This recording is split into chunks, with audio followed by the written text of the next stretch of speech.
Olá! O que é mito e o que é verdade em relação à saúde vocal? O que faz bem e o que faz mal para a voz? Meu nome é Heloísa Neves, eu sou fonoaudióloga da DPVS CASC e hoje, em comemoração ao Dia Mundial da Voz, eu vou entrevistar 4 professores da Universidade Federal Fluminense que são especialistas em laringologia e voz. Essas e outras perguntas, que são muito comuns na prática clínica, também foram recebidas por meio do Instagram da Progep. Os professores são do Departamento de Cirurgia Geral Especializada da UF, a doutora Andréia Gomes, que é fonoaudióloga, a doutora Edna Patrícia, a doutora Raquel Monteiro e o doutor Rafael Cirilo, que são professores médicos otorrinolaringologistas. Doutora Edna, seja bem-vinda. Obrigada. A primeira pergunta que temos é a seguinte. Minha voz é sempre rouca. O que devo fazer para saber se estou com alguma doença? Então, quando a voz está rouca, a primeira providência é procurar um médico. E o médico especialista na área é o otorrinolaringologista, porque ele vai conseguir avaliar através dos exames clínicos, com imagem, e estabelecer assim qual é o problema que está acontecendo na prega vocal. Mas eu aproveito a oportunidade para incentivar também a consultar quem tem outros sintomas que não somente a voz rouca. Porque quando está rouco, isso é um sinal de alarme para problema na prega vocal. Mas quando tem patologias em áreas próximas da prega vocal, às vezes o sintoma da voz é tardio. Então, esse alerta é para consultar também quando tem pigarro, sensação de corpo estranho, como se tiver alguma coisa presa na garganta, uma dor de garganta que está tratando, mas que não está melhorando e que está se arrastando, tem que avaliar junto, porque esses podem ser os sinais iniciais, assim como o nódulo na pele aqui, aparecendo pelo pescoço, e sem outro sintoma aparente. E se cuidar em tempo, a gente evita que ele possa realmente perder efetivamente a voz, principalmente quando falamos de tumores ou doenças crônicas que possam depois comprometer a prega vocal. Então, assim, uma frase muito conhecida na especialidade fala o seguinte: um problema é quem tem rouquidão que vai e vem, nada de mal tem. Mas rouquidão que vem e fica, algum mal indica. Então, ele tem que procurar esse atendimento. Obrigada. Temos outra pergunta. Quem tem rinite ou sinusite pode ter problemas na voz? Pode. Voz, ela surge de uma combinação de fatores. Primeiro, a emissão do som, que acontece na laringe, mas esse som é enriquecido com outros harmônicos que ocorrem pela vibração deste som nas cavidades da via aérea superior. Então, quando a gente está em rinite, sinusites, ocorre congestão e obstrução da via aérea superior. Isso muda a ressonância, então deixa esse som diferente. Todo mundo já passou por isso, depois de um resfriado, de acontecer. E nos quadros crônicos, a secreção nasal crônica que corre por trás do nariz e cai na garganta, traz consequências também, porque é muito comum que o paciente fique pigarreando, limpando, tossindo e com isso cause trauma na prega vocal. Certo, muito obrigada. Doutora Andréia Gomes, vamos às perguntas? Bem-vinda, doutora Andréia Gomes. A outra pergunta que recebemos foi a seguinte: sou professora e tenho sentido muito cansaço ao falar. Piora bastante quando leciono para turmas maiores e no final do dia. Isso é normal? Heloísa, ficar com a voz cansada ao final do dia pode ser considerado normal quando a gente pensa que muitas pessoas têm isso. Isso acaba sendo algo comum na vida de um professor. No entanto, não é saudável. O ideal é que você esteja no final do dia, obviamente com cansaço corporal, pode ser que haja uma certa fadiga, mas esse cansaço precisa ser avaliado. Por quê? O professor tem uma rotina, tem uma demanda vocal muito intensa. Se esse cansaço começa a acontecer todos os dias, melhora só no final de semana, começa esse mesmo ciclo na próxima semana e assim por diante, isso no médio e longo prazo pode se tornar algo mais grave, entre aspas. O que isso quer dizer? Esse professor pode desenvolver uma lesão nas pregas vocais, uma lesão benigna, tá? Nada de câncer, nada maligno, mas pelo uso indevido da voz. Então, o que é importante? Que esse professor seja acompanhado. Hoje em dia, no Rio de Janeiro, existem programas de saúde vocal oferecidos gratuitamente. Então, é importante buscar orientação, buscar ajuda, tanto da fonoaudiologia como da otorrinolaringologia. Nas nossas áreas, a gente entende que ter um problema de voz pode ser também ter o cansaço. Então, normal por ser comum, mas não saudável. Certo. Como devo preparar a voz para dar aula? É importante que a gente pense que nós temos no nosso corpo pregas vocais, que ficam localizadas na laringe, que é esse órgão móvel que fica na parte da frente do pescoço. Essas pregas vocais têm uma composição bem diferente do que a gente pensa. A gente pensa que a gente tem uma harpa, né, no pescoço, que temos cordas, instrumentos que são passíveis de serem realocados, ajustados, e isso não é assim. São músculos. Então, da mesma forma que nós nos preparamos para uma atividade física, ou seja, ninguém simplesmente resolve ser um atleta e começa a correr, concorrer em maratonas, se prepara para isso. Para falar, para usar a voz falada e cantada, a gente precisa de aquecimento vocal. E no que consiste esse aquecimento? Na realização de exercícios, que são simples também. E esses exercícios são orientados, conduzidos por fonoaudiólogos e professores de canto, no caso da voz cantada. Esses dois profissionais trabalham de forma harmônica, de forma conjunta. O que é importante? Antes de fazer um treinamento vocal, de ser acompanhado, é importante também que outros profissionais acompanhem. E aí eu reitero a importância do médico otorrinolaringologista.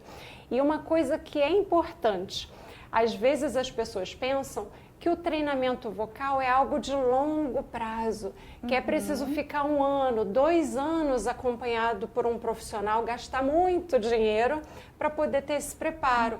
E hoje em dia não é mais assim. A ciência mostra que em poucas semanas é possível ter um preparo adequado. Certo. Obrigada. Bem-vinda, doutora Raquel Monteiro. Agora vamos às perguntas sobre refluxo. O que é refluxo e como ele pode alterar a voz? O refluxo é o retorno de solução ácida para estruturas como esôfago, laringe, faringe, e ele pode alterar a voz, sim. Então, o que acontece? Muitos pacientes procuram o gastro pensando que estou com muita dor no estômago, estou com azia, que a gente chama de pirose, e por isso vão no gastro. Porém, existem outros tipos de sintomas, que a gente chama de sintomas atípicos, que são uma sensação de corpo estranho na garganta, que é o globus faríngeo, tosse crônica, pigarro, para a gente conseguir limpar essa região da laringe. E aí, acaba que outros pacientes procuram o otorrino, pensando ser 1000 outras coisas. Quando a gente chega a esse diagnóstico de refluxo laringofaríngeo, um refluxo que retorna para essa região da laringe, muitas vezes o paciente fica até meio desconfortável, meio inseguro com esse diagnóstico, por não saber que isso é tão comum, que a disfonia, que é a rouquidão, é um dos sintomas extraesofágicos mais comuns do refluxo. Então, pode alterar a voz, pode causar edema das cordas vocais, pode causar, muitas vezes, úlceras, granulomas, vários tipos de lesões que levam à alteração vocal, sim. É importante procurar o especialista e ter essa noção de que o refluxo ele não causa só esses sintomas típicos de desconfortos gástricos, etc. Ele pode levar a outros tipos de desconforto em regiões como a laringe. Doutora Raquel, quais são os alimentos que pioram essa questão do refluxo? Então, alguns alimentos são responsáveis por piorar o refluxo. Dentre eles, a gente tem a cafeína, o mate, o chocolate. Também tem a importância da intolerância à lactose ou intolerância à proteína do leite, alergia à proteína do leite. Isso também causa refluxo. Intolerância a glúten. isso também causa refluxo, então ficar atento nesse tipo de alimentação, que isso pode acabar levando a sintomas tanto gástricos quanto extraesofágicos. E o que devo fazer se eu perceber, né, que tenho esse sintoma do refluxo? Em primeiro lugar, procurar um especialista, né? Se os sintomas forem sintomas típicos, como a pirose, que é a típica azia, dor no estômago, desconforto, o paciente vai procurar um gastro. Se os sintomas forem atípicos, que são esses que eu falei, de sensação de bolo na garganta, tosse, pigarro, procurar um otorrinolaringologista. Esse especialista vai proceder com uma boa anamnese, vai proceder com um exame físico e também com uma videolaringoscopia, onde ele vai observar alguns sinais típicos do refluxo. E aí, tanto o otorrino quanto o gastro podem iniciar um tratamento, né, com inibidor da bomba de próton, entre outras medicações possíveis. Doutora Raquel, além dos alimentos, que outras informações e orientações são importantes para os pacientes com refluxo? Então, essa é uma pergunta super importante, porque só a dieta não vai resolver 100%. Então, as outras medidas que podem ser realizadas são alimentações mais fragmentadas, então comer de 3 em 3 horas, não ficar muito tempo em jejum e depois ter uma refeição muito grande. Não comer 3 horas antes de se deitar, é importante. Evitar a cafeína à noite. Dormir com a cabeceira da cama um pouquinho mais elevada, então não é aumentar o travesseiro, é elevar em aproximadamente uns 30 graus a cabeceira da cama. Às vezes a gente fala até para o paciente colocar como se fosse um livro debaixo da cabeceira, para ela ficar um pouquinho mais elevada. E acho que é isso, evitar alimentação em grande quantidade à noite, não tomar líquido durante as refeições, tudo isso contribui bastante para a melhora do refluxo. Obrigada, doutora Raquel. Vamos às perguntas agora com o doutor Rafael Cirilo. Bem-vindo, doutor Rafael. O tema agora é o uso do cigarro. Como o cigarro pode afetar a voz? Bom, o cigarro pode afetar a voz de várias formas, né? A gente pode pensar nas formas mais comuns, né? Por exemplo, o início de um ressecamento da garganta, um início de uma tosse, uma rouquidão mais simples, né? E de uma forma também mais prejudicial, como até evolução para câncer de garganta, né? O famoso câncer das cordas vocais. Né? O cigarro, ele compromete porque ele tem substâncias químicas muito agressivas, né? Metais pesados, gases químicos ali naquela combustão, né, na hora que a pessoa inala. Então, aquele ar quente, altamente prejudicial, ele vai desenvolver problemas nessa região respiratória. Desde a garganta em si, né, onde passa inicialmente, até a árvore respiratória baixa, né, os pulmões, traqueia, enfim. Então, nesse trajeto, o cigarro pode causar problemas. Então, assim, os mais comuns são realmente a tosse, a rouquidão, né, e, enfim, dificuldade para engolir alimentos, né? São problemas mais comuns que o cigarro inicialmente causa. Certo. E o fumo passivo também está nesse quadro de prejuízo à voz? Perfeitamente. Então, essa pessoa que acompanha uma pessoa que fuma, né? Ele também está sujeito a esses danos. É uma forma menos intensa, mais intensa, difícil definir qual o grau de intensidade e proximidade dessa pessoa. Mas o cigarro passivo, né, a pessoa que acompanha e inala esses gases também está sujeito aos mesmos problemas. Desde uma irritação na garganta leve, uma tosse crônica, uma dificuldade para engolir, um ressecamento da garganta, mudanças vocais, né, o tom de voz vai modificando por causa daquele edema que vai causando ao longo do tempo, né, e realmente ter as mesmas consequências, né? Desde coisas leves e coisas mais graves, como o câncer de garganta. Doutor Rafael, há algum tipo de tratamento para quem deseja parar de fumar? Sim, existem tratamentos para parar de fumar. Né? O mais comum é uma terapia comportamental, né? Que pode ser feita com programas sociais, né? No próprio hospital tem um programa antitabagismo, né? Que com base de terapias e também medicamentos, né? Que são fornecidos ao paciente para ele diminuir a ansiedade, né? E essa necessidade do cigarro para suprir uma necessidade própria, né? Digamos assim, a vontade, né? Que é uma dependência química, né? Não deixa de ser da nicotina. Então, desde medicamentos simples, como os adesivos, chicletes, com nicotina e até outros medicamentos antidepressivos são utilizados também para parar de fumar. Mas todo isso em conjunto, né?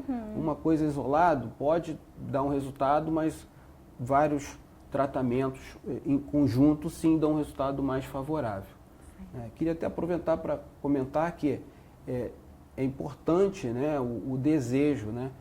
A gente vê muitos pacientes que frequentaram aqui, eu mesmo já participei desse programa antitabagismo daqui, né? Meu pai inclusive participou e graças a Deus teve sucesso, conseguiu parar de fumar. Então assim, o desejo do paciente é importante, tá? Então ele desejando, ele realmente consegue. Eu como otorrinolaringologista gostaria de aproveitar essa semana, né, nacional da voz para chamar as pessoas, né, para esse problema importante, né, a pessoa que fuma ou que tem algum parente que fuma, o engajamento dessas pessoas nessa semana, porque é o fator maior de risco que a gente tem para o câncer de laringe e a prevenção é o principal, né? Então a necessidade de parar de fumar é fundamental nesse momento. Então a Semana da Voz é para isso, né, chamar as pessoas para esse engajamento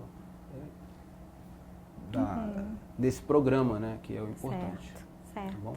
Obrigada, doutor Rafael. De nada. Agradeço a todos os professores que compartilharam seus conhecimentos e experiências conosco. Agradecemos também ao professor Beni, que nos recebeu no espaço da JEP, do Antônio Pedro, e a todos que nos acompanharam nessa transmissão.